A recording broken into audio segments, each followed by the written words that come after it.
একটি মাছ তার বাচ্চাদেরকে বলল, হে আমার কলিজার টুকরা সন্তানেরা, তোমরা ভালো করে শোনো, তোমরা আমার হুকুম ছাড়া কোনো খাবার খাবে না।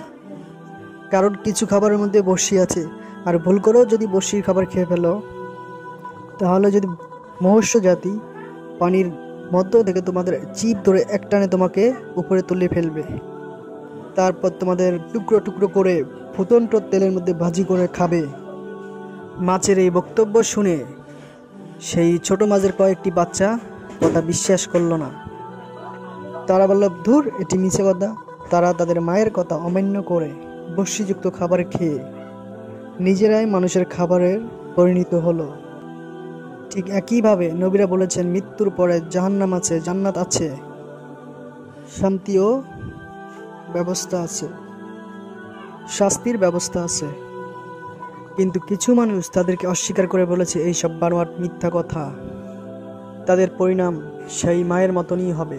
সেই মাছগুলো তাদের মায়ের কথা অমান্য করেছিল। তো ভিডিওটি কেমন হলো তা আল্লাহর পথ চ্যানেলটি সাবস্ক্রাইব করবেন এবং আমাদের সঙ্গেই দেখবেন। ভিডিওটি লাইক, একটি শেয়ার করতে ভুলবেন না। আল্লাহ হাফেজ। নেক্সট ভিডিও দেখার জন্য সঙ্গেই থাকবেন।